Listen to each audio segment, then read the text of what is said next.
Hey guys, it's Otti again. I'm sitting here in an online call with John from FISCHER-Z. Hi, first of all. Hello there. Hi. FISCHER-Z is a new wave band, you can say, but maybe you can explain it better yourself. Who are you and what's your music all about? Well, it started in that way. I mean, we arrived at the time of post-punk and the new wave, but we saw ourselves as art punks because we were associated with the art world and with writing as well as just with music.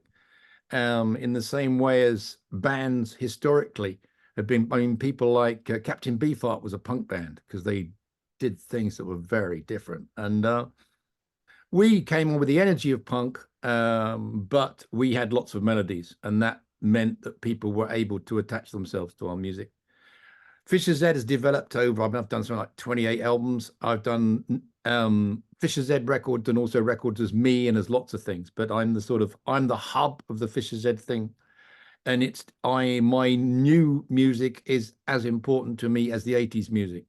But I love I appreciate the history, but as an artist you move on as well. So when we play live, we play classic stuff, vintage, iconic FISCHER-Z stuff, and also we bring in new and experimental things as well.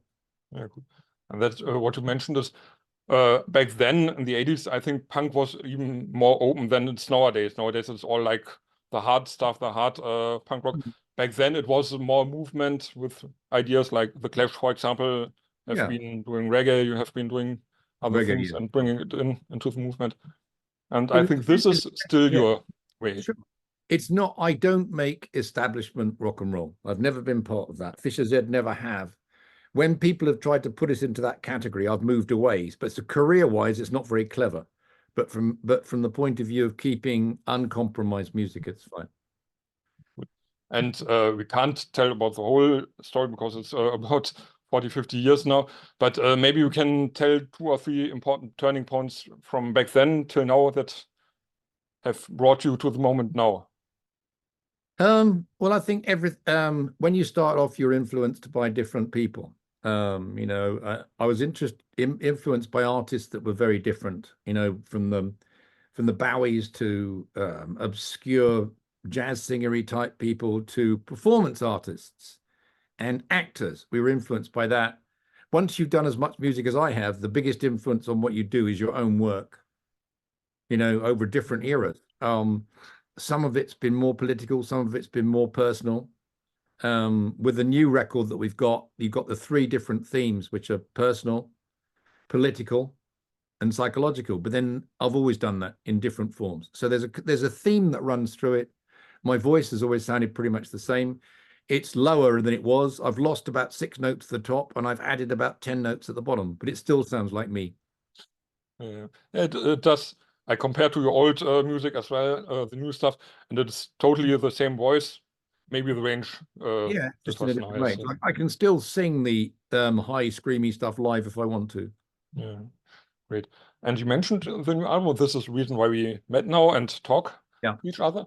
It's called Triptych. Is it right in English? Triptych. Nonsense. And I was a little bit confused because you had EPs called Triptych, and now the album Triptych is coming. Maybe you can explain what's the connection and how this worked out. Well, originally, the idea was to do 3 EPs. One was to do with the psychological, one to do with the personal, one to do with the political. And so we put out the first EP, and we put out in vinyl as well. And then we released the second EP just as a download. But essentially, Triptych referred to the 3 types of songs, and it was always going to come together as a 12-track. It's a 12-track album in the end. But we were going to release it in different bits, and we did some of it. But it just became too confusing, and so also the songs mix up. Obviously, some songs have a political and psychological components. It's difficult to separate out. But the EP's different mixes. The EP's different versions from the album. For people that are interested in that sort of thing. How did all this grow? How did you come to make it like this, like these 3 pillars it's built on? Well, those are the 3 pillars that all my songs have always been built on. So just making it obvious. But the idea was the fact you can release stuff more often. I get very bored with the system. I've been signed to 6 major record companies over the years. It's very frustrating. Sometimes I want to play something, release it that week. And when you're on big companies years ago, you could never do that. The idea of doing the EPs was to let stuff out quicker, but I wasn't very well last summer, and so I didn't get a chance to push those things through. We've now pulled it all together to make it more understandable. And is it structured like you have 4 songs about people, 4 songs about love or something? Or did you say, okay, I mix it up and... Well, no, on the album it's mixed up. I've got the track listing here, so I know what we're talking about. Yeah, they're sort of mixed up subject wise. Actually, they're put together on the album, if you can call it an album, because that's really odd format these days. But yeah, the CD version and I think the ordering's the same on the vinyl one as well. Can't remember, but yes, they're mixed up on the record. And it starts up with Nefertiti. I think this is rather the most happiest song or the happiest song on the album. So maybe what was the reason you put this at the beginning? Probably just because it was a good lively start, really. I mean, it's the ultimate love song, isn't it? So to do that kind of thing is good. And then after that you've got A Moral Vacuum, which is about basically Boris Johnson was described as a moral vacuum because he has nothing. He was just a careerist with no theory. And it's all about the fact that people in the north of England were promised a much better life, and they haven't got that. So that's political. And then the one after it, The Anaesthetist, the third track, is about the idea instead of committing suicide, it's better to write a song. Yeah, it's the political stuff, for example, is very important to your music, always been. Yeah. And The Anaesthetist, sorry for the bad pronunciation, but this is about depressions as well, I think. Yeah. Like this. And so, yeah, because I mean, I was a trained clinical psychologist. So is this something you can sing now about and had to develop, or did you write always about your depressions or stuff like this? Well, with something like that, I mean, writing is always objective, but it's also personal. So you go through different times. I mean, when I wrote that, it was kind of ironically, some of the things that I've written, because I wrote this more than a year ago, and we recorded this particular record a year ago. Mm. And since then, I had quite a difficult time. So songs that I wrote academically more than a year ago are now end up being much more personal. Yeah, I see. So sometimes the time gets you afterwards. Yeah, maybe you can tell a little bit about recordings. I've seen you have been in a cottage or a room or with some musicians, and it was in 2022, 2023. Yeah, end of 22. Yeah, it's my family. My the drummer, my son-in-law, my daughter, and one other guy. That was it. I mean, because it's about we recorded it in the south of France quickly. Yeah, also a quick shot, but back to the songs as well. So you mentioned Boris Johnson. Brexit, for example, is also a topic on it. Yeah, I mean, Brexit is a constant course of grief for me. I have big problems because originally I spend quite a lot of time in Hamburg. Now I can only spend limited times in Germany. I have to be very careful. My ex-girlfriend lives in Hamburg, and since we stopped being together, it's quite difficult because obviously I have a lot of business. I have done a lot of work in Germany, so I think I will be able to get some kind of a visa to be able to be in Germany more often. Yeah. But Brexit was, I mean, the whole thing was a complete. It was the beginning of the era when politics was manipulated completely by the internet. The message of the right extremists is always much simpler, and it's much easier to put over. And it's not true, but it's simple. The left are pathetic because there's always so much arguing between people in the left. They never get their message over, and they don't understand that a lack of unity in the left is the thing that prevents the left getting into government. And it's the big reason for the polarization in politics at the moment. Yeah, I think it's the same in Germany, because we have now we have a more left-winged regime now, and they are arguing, they are discussing stuff, and people don't understand. They are doing good things for the Germans, for example, but people don't understand, and now the right's getting stronger and stronger. So. But they'll put forward a middle class argument, And the idea that Brexit was a simple message from the right was secure our borders, keep Britain for Britain. We want to make Britain great, essentially, which is such a simple message. And I think that in Germany, it's been strange because traditionally, since obviously through the 60s, 70s and everything else, the German thing has been tolerant, anti-militarist, all these kind of bits and pieces, but that goes against all history. History requires military and economic power to be matched up together. Otherwise, things don't work. And therefore, Germany's role within Europe has been restricted by the early 20th century, which has screwed many things. I mean, I've got a very big view about Germany's role in Europe, and also the idea the EU as such is finished. It's got to be totally restructured.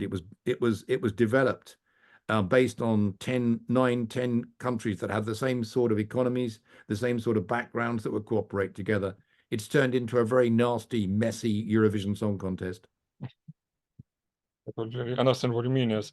And I think there should be a big reform, but we should keep the European idea up. Yeah. I was always in favor of the European idea in the 70s when nobody else was. But a European federation is unrealistic and stupid because federations only work based on a common language. Germany works as a federation. America works as a federation. Europe can never be a federation. People need, one of the things that's great about the old school countries in Western Europe is they have similar cultural backgrounds, but different languages and a different richness to offer one another. The idea of all these close developed nations so close together is a wonderful thing. Also, to have Britain outside it is crazy because it's a fundamental part of what's going on. And Europe, especially in times when things negotiated, things like NATO and everything else, there's the difference between different nations, which is really complementary. The German psyche, the French psyche, the English psyche together are very effective. Once you take one of them out the occasion, you're always going to get French arguing with the Germans. You're always going to get the English arguing with the French. But the strongest triad within Europe was always Britain, France, and Germany. Yeah, I see. I think, and Brexit for me, for example, it was a big step back into the past. Yeah. Another big step back into the past is now in Ukraine, where the war started, and this is also a topic on your album. Yeah, big time. I mean, the main track that's being played, A Plea.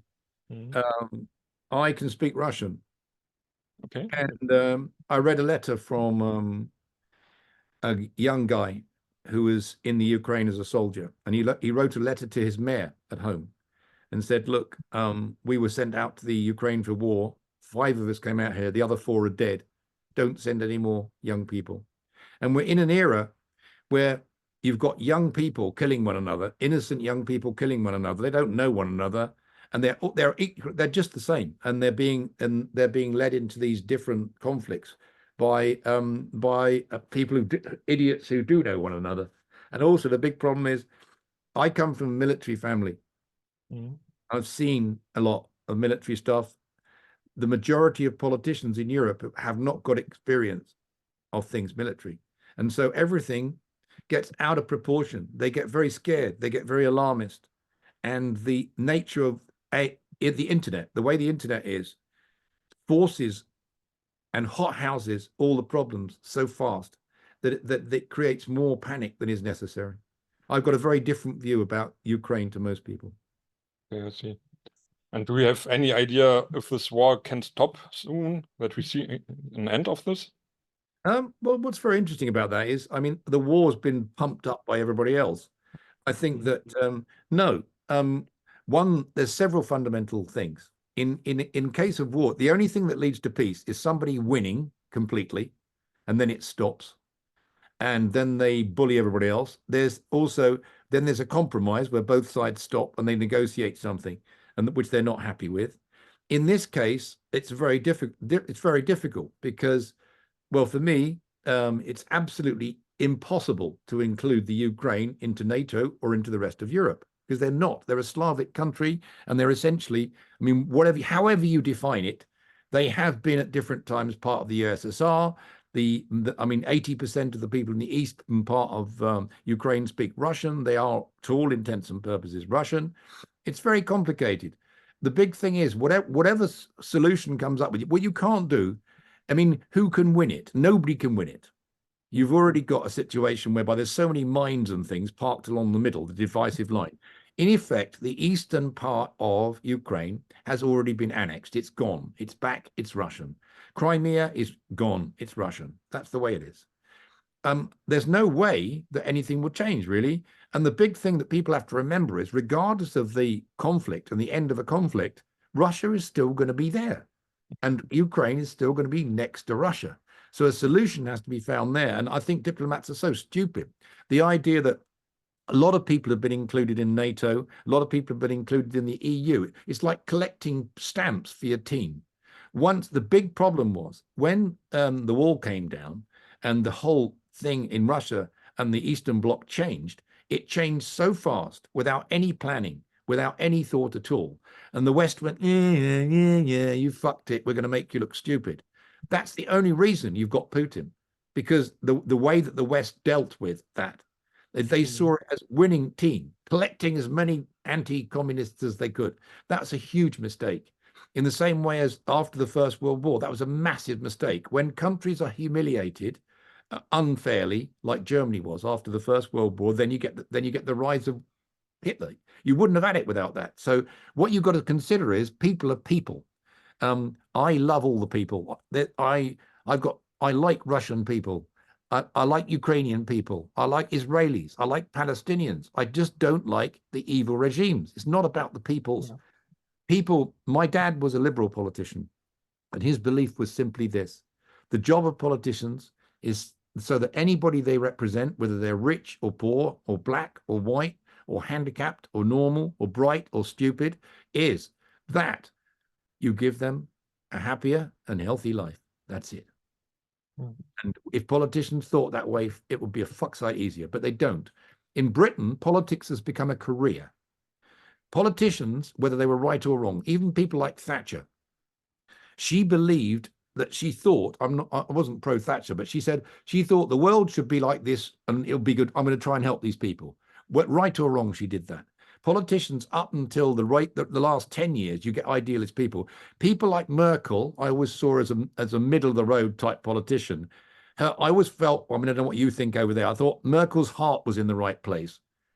She felt for people. And although some of her political dealings were a bit strange, a bit naive, I think her heart was in the right place. The greatest politician of the 20th century was Schmidt by 100 miles. By far the greatest diplomat you've ever seen. Now, those people don't exist in politics anymore. So one of the problems is lack of leadership. People get into politics in Britain. Rich guys go to top universities. They leave universities. They go into politics at the age of 26, 27. They've never lived a life. When Cameron put forward a Brexit suggestion to the people, he's assuming that everybody's an arsehole like him that's been educated and never seen the world. So intellectually, Brexit made no sense, but he was being such an idiot, so patronizing, believing that everybody thought like him. Those people come from a privileged background. Politicians need to come from a variety of different backgrounds. Also, now there's positive discrimination. That's a real problem in England. Positive discrimination is still discrimination. The oddest thing in the world is a conservative government, most of which comes from Asia, is the most racist government you've ever seen. What's that all about? It's crazy. And so therefore, again, I believe that in politics, people should rise to the surface. Also, the theory is coalitions don't work very well. They've worked in Germany, but you get weird compromises. Like in the final part of Merkel's thing, she had to have an alliance with all sorts of people she never would normally do to stay in power. My father's argument was for a kind of centurion situation, like a Roman situation. Oh, there you go. It's a cat again. Where you would have 100 different areas, and you have candidates. You have 6 women candidates and 6 men candidates in each area. They don't have a party. They're not left. They're not right. They stand. They talk. They give the thing, and you vote in one man and one woman for that area. And that would be quite interesting. That's more like it's Romans, isn't it? It's more like the Romans, except they didn't bring in the girls. Yeah, but it's interesting. It's a cool idea.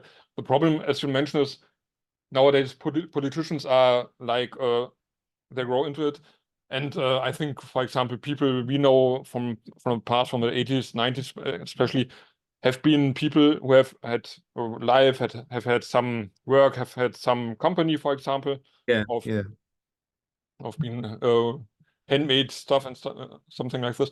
And I think this is some problem as well in other countries, like for example Russia. No, it's just a thing of power. yeah, People only are longing for power now. It's not for helping the people, as you said. It's longing for power, and this is a big problem of the whole world. Look at the USA. yeah, Trump. yeah. Because I mean, Trump will come back. He was always going to come back. It's very interesting though, because what he does is so random that you just don't know what's going to happen at all, which is quite funny, but potentially dangerous, but very funny.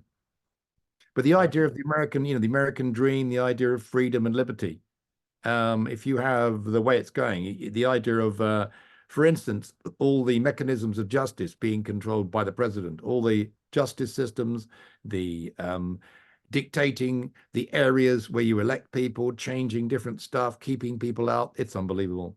But one thing I found interesting, I was in Nashville before Christmas. I was interviewing a few people because I found it quite interesting. And I was talking to a group of black people and you're allowed to say black people of color, I think you're supposed to say now. But in Nashville, and I said, why were they voting in such big numbers for Trump? And they said, very simple. People are not interested in world politics. They're interested in the price of fuel and the price of food and whether they can send their kids to school. And Trump was offering something clear. They didn't like him, but he was offering something clear. And all the cliches are ridiculous. I mean, both Trump and Biden are both sad old men. I mean, I'm an old man. They're much older than me. I think this is one of the problems. They are too old. Your British politicians are too young. Should be somewhere in between. People who have Yeah. But in the midst of their lives, I would say. Also, the culture of cancelling people and everything is really negative because it means that people in politics find it very difficult to express what they really believe. They're trying to keep safe, safe, safe, safe, safe. I can say what I want on a stage, and to a degree in interviews. What you have to be careful of, I won't say it in print because you just get nobbled. And also, these days, if somebody comes to, if I'm speaking something, if I'm doing something derogatory about a particular political leader, and people film the concert and put it on YouTube, you've got not just the music, you've also got me talking beforehand. And we've had several incidents of stuff that's just been completely taken down and our website closed and all sorts of shit. I mean, for instance, I can, one thing I can do, the song A Plea, I can sing it in Russian. Now, if I sing it in Russian, I'm thinking about that actually. It sounds like a publicity stunt, really, which is bad. Also, it can be people wouldn't understand what I'm doing at all. They're not going to listen to the words. They're just going to think, if you mention when we put out information about this particular track on Facebook, we said, this is the film for the song A Plea. It's about a letter from a Russian soldier to his mayor saying he didn't want more people killed. So the issue was about young people being killed. It wasn't pro-Russian. It wasn't anti-Ukrainian. But the fact it had the word Russian in it meant that when we put a post up, I do a personal post on Facebook. It's not big. Maybe quickly you get 1,800 views and maybe 100 people like it, right? We put that up. It had 2 views. Okay. Because the word Russian was in the text. So the algorithms have blocked it? Yes. So if we put up the same text, if you just put a soldier, you probably would have been different. So it's a very interesting thing. I mean, I was hoping to tour in Russia, because I never have.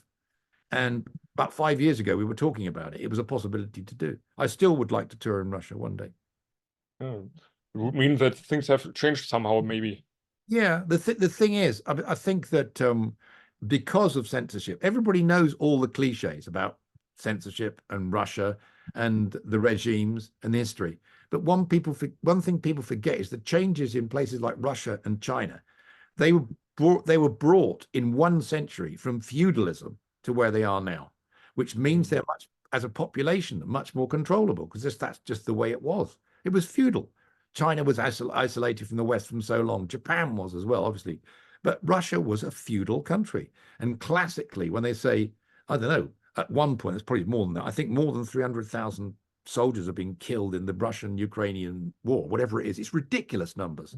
It's like the First World War. And the Russians, historically, They always had shit soldiers. They always had shit equipment, but there were just hundreds of them. And as within the Second World War, the Germans found out that you'd shoot 1,000 Russians and another 1,000 Russians would turn up. And it's just a joke. And so therefore, their war in Ukraine is an exact reflection of the wars that they've always fought. And you've got Putin is using the culture that they've already had. The big, the Tsar tells the serfs, you go to war. And that's what he's done. It's Classic lack of concern for individual life. And he was never going to win. The ridiculous things with Putin is his generals told him he shouldn't invade. They weren't ready. They couldn't do it. And so he fired them. Yeah. I think he's the one who's totally in charge in this system. Maybe all this can end when he is dying, but nobody wants to kill him. So no, what's interesting is I don't think it can just be him. I see him like a leader of a cartel, a mafia. Yeah. There must be behind it. He's got 2 old assholes that support him, I know. There must be more than that. When people say Putin will destroy the world by pressing the nuclear button, he can't do that. I think it's 5 people have to press the button. One of those people won't want to. In Russia, there must be a generation of military, apart from anything else, that are in their 50s who would not particularly want to destroy themselves and their families. I mean, Putin, because he was cautious. For years, he was cautious, like he would invade Georgia or wherever it was, and then everybody complained, so he backed off, and Moldova, all those things. But he's gone beyond that, and he was pushed, and it was his thing, but he was pushed and provoked. It's like the bully in the playground. They told him, oh, he's on the edge of Ukraine, he's going to invade, he won't invade, he's going to do this, he won't invade. And it's the classic case. If you poke the wasp's nest hard enough, then they'll come at you. I think, and he has to be strong in the system. If he shows weakness, he will fall down as well. So he always has to be strong and show. Sure. And I think this is one reason why he never would stop the war in Ukraine. Oh, but he needs the war because it supports his regime. But the worst case is Netanyahu. Somebody should shoot him. He is the most evil, warmongering scumbag there is. I've got a great deal of time for Jewish people and Israeli people, fantastic people. But the leadership are evil. That man is evil. He's only in power. If he stops the war, they fire him. That's why the war's keeping going. The Americans are so tied up with the Jewish connection historically, and the Jewish connection in New York.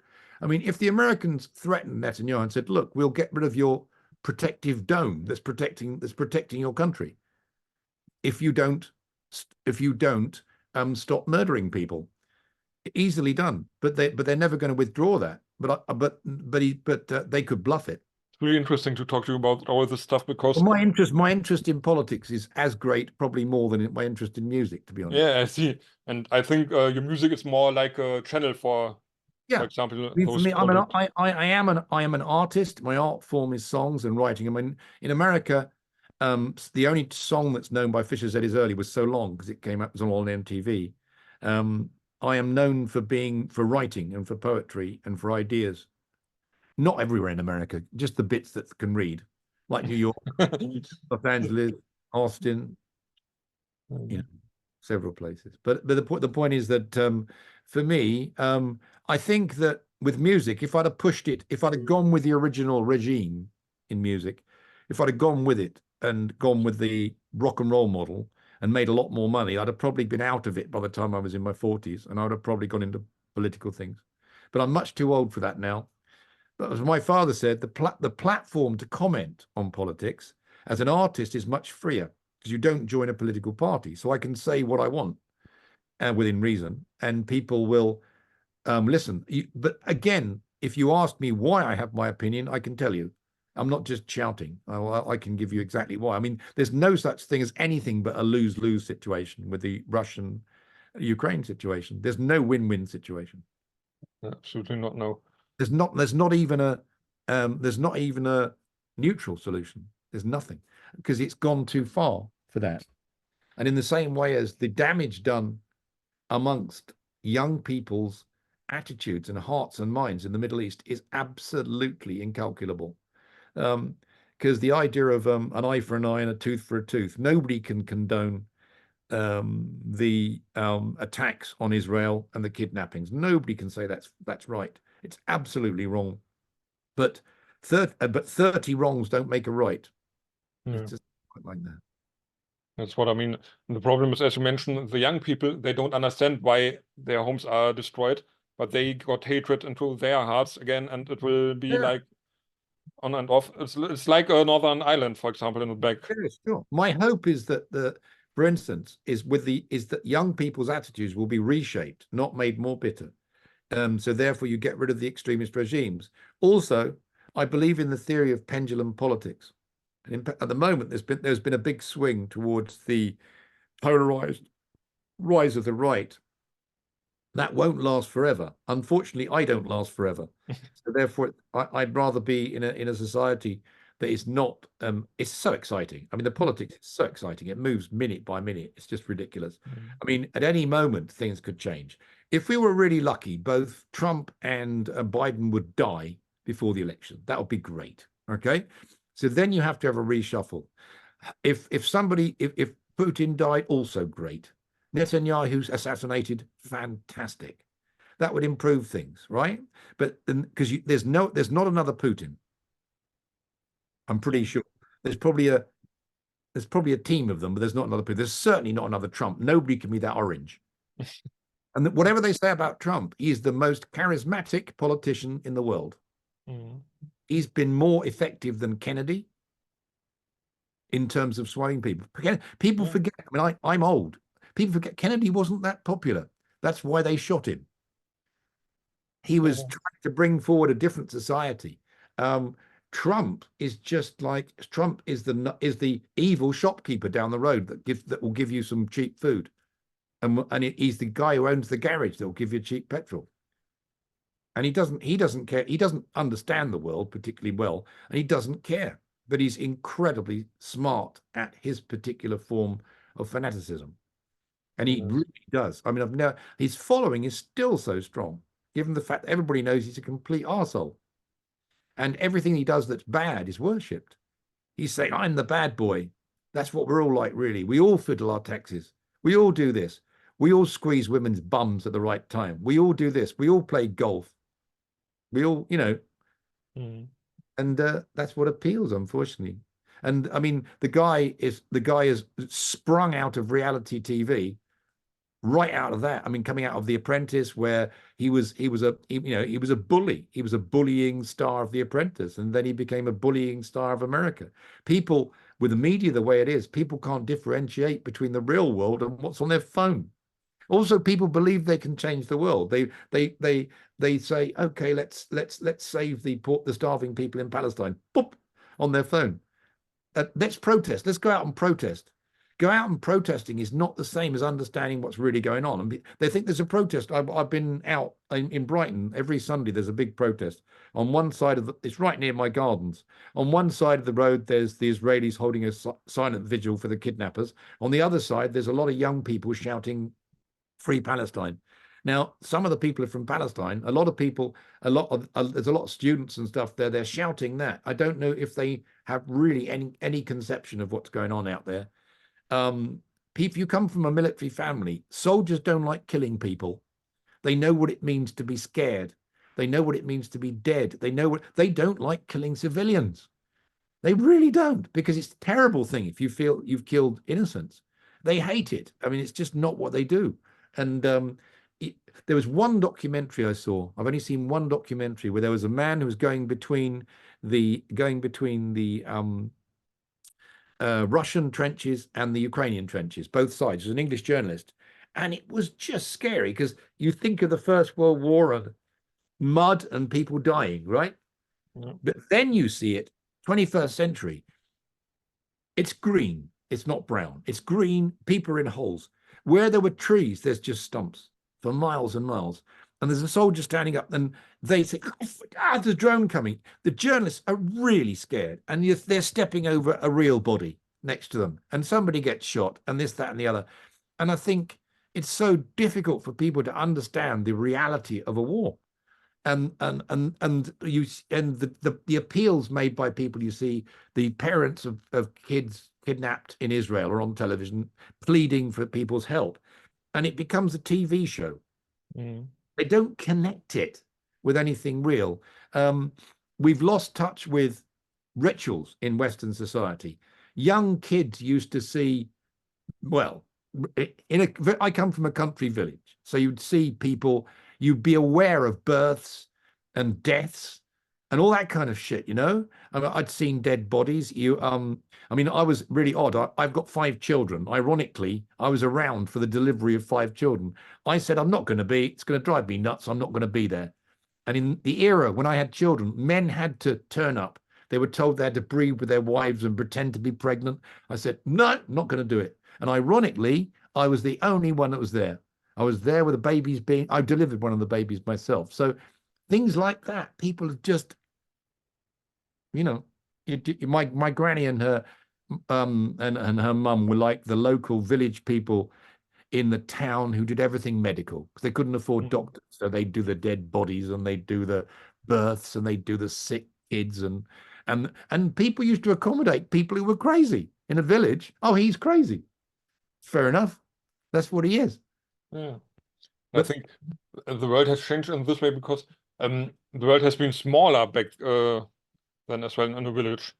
It has been a small world. You had your borders around, maybe traveled sometimes, but nowadays you get info from all over the world, seeing all those stuff as we see it, like a TV show. There's war, there's kidnapping, there's this. I get 20 murders every day from internet and stuff, and I think this is one of the problems. People get, I don't know the English expression, they stumpfen ab, this German word.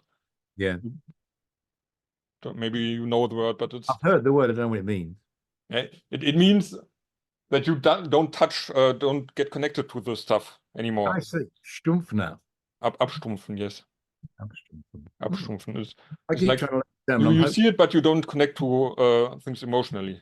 This is abstumpfen. Right. And that's dangerous because it means that people have lost the concept of consequence. Yeah, totally.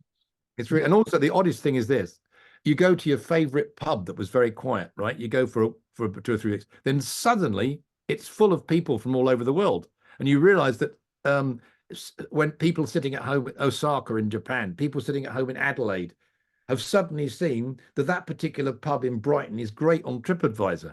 Because suddenly you can't get in your pub anymore because people have appeared from there.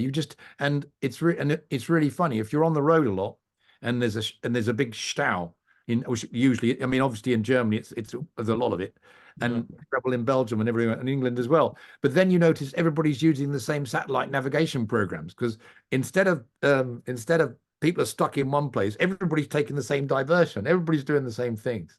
The thing that's very worrying is if you're going to have, which everybody's going for, the idea of self-drive cars. That's deadly because then you're controlled by the state.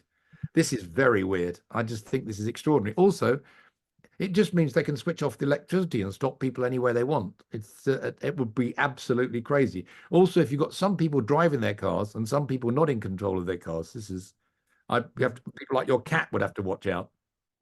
Very dangerous. I think it's the same with cash and cashless stuff. The more the cashless stuff comes, the more the empowerment is in control of us. Where the money goes and stuff. And for example, having people living on the street, you can't give them some cashless. You can't give them some them some coins, but no cashless stuff. So it's already also difficult for those people who don't have or who are out of the system, maybe. Also old people that are not used to that kind of system. Yeah. They suddenly have to, there's some things you have to use your phone and you have to use your QR code to get anything. If you go to a restaurant where they won't give you a menu, the QR code's on the table and you've got to do that. And the idea, if I go to a supermarket and you do your self-checkout, I'll always go to see somebody. And they say, why are you doing this? You can do it automatically. I said, no, because I want to try to keep you in a job. I see what you mean. I'm always going to the people and talking to them and going, I don't like it like this. And I'm a little bit younger than you, I mean, but it's still up to me. And I grew up with the computer stuff and all this, but there has to be some connection to the people, to the... I mean, it's not just a case of buying something. It's a case of interacting with the person you're buying it with. It's social interaction. And if you cut that out too much, you're really in trouble. But everything that I write about is to do with that, really.